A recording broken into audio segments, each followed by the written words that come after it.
ఈ మధ్య కాలంలో అలసట రావడం, నీరసంగా ఉండడం, కళ్ళు తిరిగి పడిపోవడం ఇలాంటి ప్రతి ఒక్కరిలో చూస్తున్నాం. ముఖ్యంగా ఆడవాళ్ళలో ఈ సమస్య ఎక్కువగా కనిపిస్తుంటది. ఈ అలసట, నీరసం, కళ్ళు తిరిగి పడిపోవడం దీనికి సంబంధించి కారణాలు ఏంటి?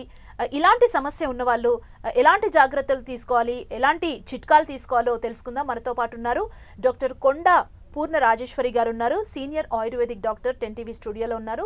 డాక్టర్ గారితో మాట్లాడదాం. డాక్టర్ గారితో మాట్లాడి చిట్కాలు తెలుసుకునే ప్రయత్నం చేద్దాం. నమస్తే డాక్టర్. నమస్తే అమ్మా.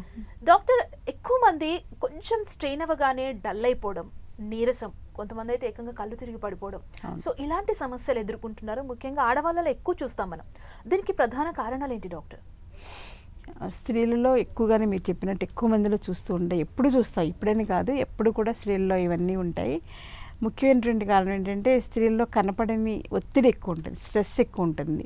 అందులో ఈ జనరేషన్ పిల్లలు ఏంటంటే చదువులోనూ బాగా ఫాస్ట్గా ఉంటున్నారు, మెరిట్లో ఉంటున్నారు, జాబ్స్ కూడా 20 ఇయర్స్కి జాబ్స్ వచ్చేస్తున్నాయి. సో జాబ్ స్ట్రెస్ ఉంటుంది, ఇంట్లో అన్నీ చూసుకోవాలి, సర్దుకోవాలి, ఇవన్నీ ఉంటాయి. దాంతో ఏంటి బయటకు వచ్చినప్పుడు మంచి ఫుడ్ తినడం ఎలాగో ఎవరికైనా సాధ్యం కాదు.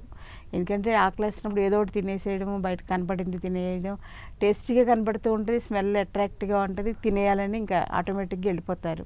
అందులో ఆ పీరియడ్లో వాళ్ళకి కంట్రోల్ కూడా ఉండదు కదా. కొంచెం ఏజ్ వచ్చాకైతే కంట్రోల్ చేసి మానాలంటే మానగలం, పిల్లలు అలా ఉండలేరు. సో బయట అంటే ఒక రకంగా చెప్పండి అదంతా చెత్త. సో బయట ఏది తిన్నా కానీ అందులో కెమికల్స్ ఎక్కువ ఉంటాయి, రసాయనాలు, తర్వాత అందులో ప్రిజర్వేటివ్స్ ఉంటాయి. అవన్నీ కూడా మనం తీసుకోవడం వలన చాలా పెద్ద ప్రాబ్లం అనేది మనమే తెచ్చుకుంటున్నాం. సో ఇంకొక పాయింట్ ఏంటంటే హీమోగ్లోబిన్ కూడా మనకి సరిపడా తయారవ్వట్లేదు.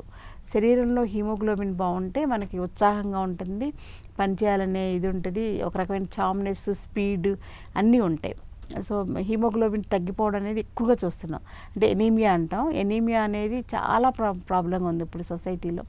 సో అందుచేత అది ఒక కారణం. తర్వాత ఏంటంటే చాలామందికి యాంగ్జైటీ, డిప్రెషన్ మోస్ట్ కామన్ అయిపోతుంది స్ట్రెస్ వల్ల.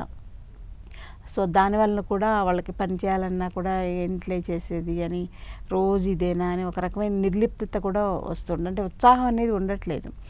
సో ఇది కూడా ఒక కారణం.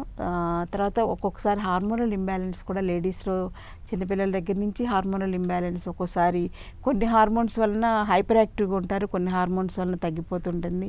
అలాగే పీరియడ్స్ ముందు డిస్మెనోరియా అంటాం కదా, పీరియడ్స్ ముందు ఆ టైంలో ఎక్కువ హార్మోనల్ ఇంబ్యాలెన్స్ రావడం వలన చాలా స్ట్రెస్ ఫీల్ అవుతారు. తర్వాత యాంగ్జైటీ ఉంటుంది, తర్వాత నాసియా ఉంటుంది, వామిటింగ్స్ అయిపోతున్నట్టుగా, ఏమి తినాలనిపించదు, ఊరికి ఇరిటబుల్గా ఉంటారు. పిల్లలు చిన్న సౌండ్ చేసినా వాళ్ళ చితక బాధేయాలనిపిస్తుంది.